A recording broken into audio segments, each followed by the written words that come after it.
Welcome to another episode of Unlocking the Mind Behind Make More Work Less. Hi, my name is Fong. I'm an entrepreneur, business strategist, real estate investor, speaker, and also a best-selling author. And every single day, I have the opportunity to help others unlock potentials and guide them to succeed. Today on Unlocking the Mind, we're going to be talking about another cognitive bias. And the reason why we do this is so that we better understand how our minds work, why we make certain decisions, how we can better prepare ourselves to go into a negotiation or make better decisions or prevent ourselves from falling into certain traps.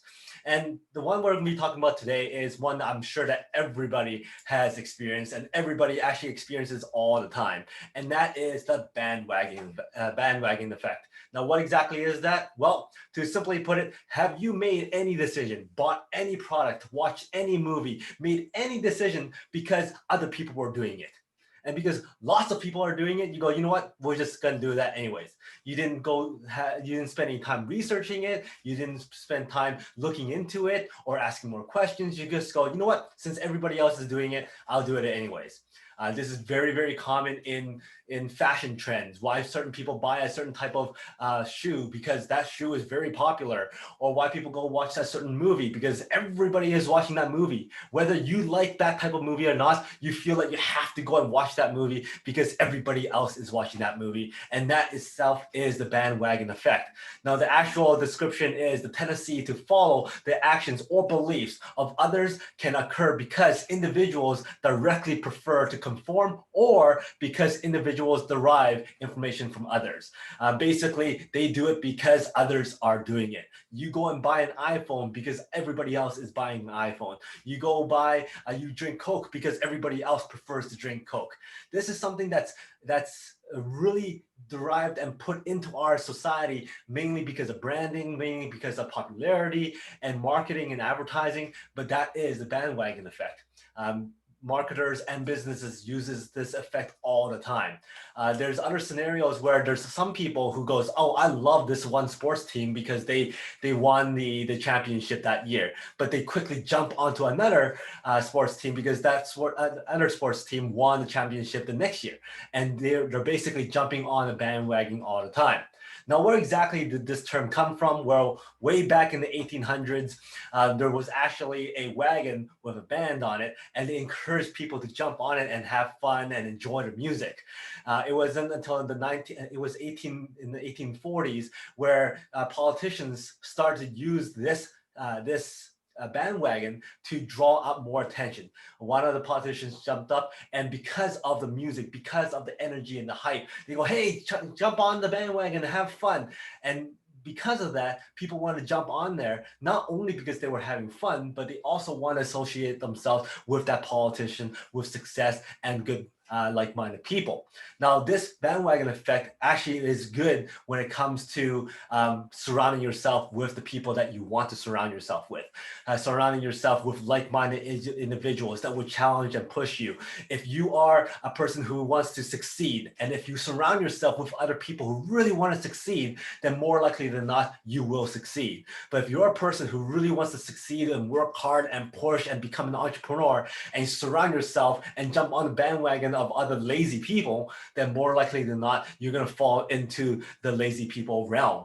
So that's how the bandwagon effect will actually benefit you or not benefit you completely. So when it comes to very important decisions, don't just go with the masses, make your own decisions, go and look and research and ask questions, seek out other advices, and find out if that's exactly what you want instead of just following suit and following other people. So for instance, if you're an entrepreneur, if you're gonna and you're an astute investor who wants to be investing into real estate and stocks and all that kind of stuff, if you were to jump onto the bandwagon of the masses, then more likely than not, you're not gonna be doing any of that stuff, because the masses will follow what the banks tell them.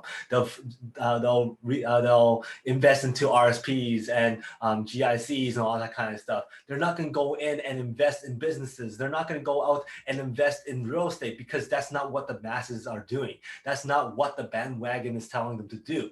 So if you're an entrepreneur and you want to be successful in entrepreneurship or in real estate or in stocks, you have to jump off that bandwagon and jump into the bandwagon of other people who are doing all that kind of stuff and surrounding yourself with those people and not the masses. So when it comes to that type of environment, you want to stay away from the masses of the bandwagon effect because you want to be different than all those other people.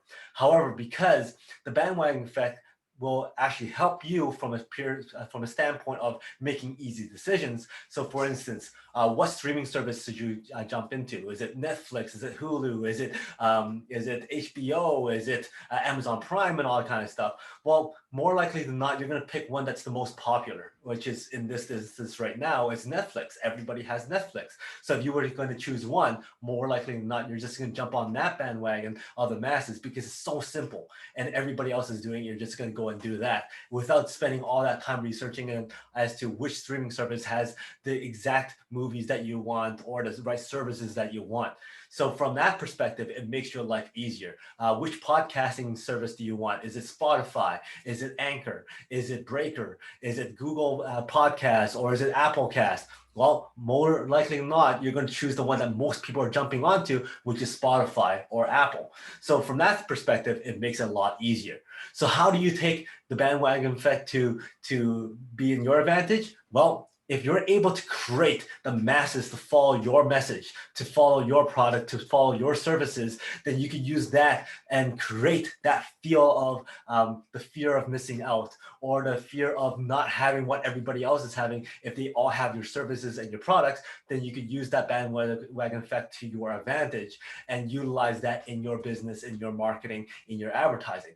So when it comes to making your own decisions, a big decision on entrepreneurship, don't follow suit with the bandwagon effect. But when it comes to the general services, general things that people do, you might want to jump on that bandwagon so that you're able to be relevant and you're able to relate to everybody else, such as what's the latest movie that you're going to be watching or what kind of songs you want to listen to. You might want to jump into that just so that you're more relevant and relatable to everybody else. So that is the bandwagon effect. If you like this video, please follow some of my previous videos on different cognitive biases, or follow some of my other shows like the Peak Potential Success Show where I interview other people, or also the Mastermind Bite series where I feature some amazing people that I've learned from. So please subscribe and I'll see you later. Until next time, today is the day to unlock your potential. We'll see you later.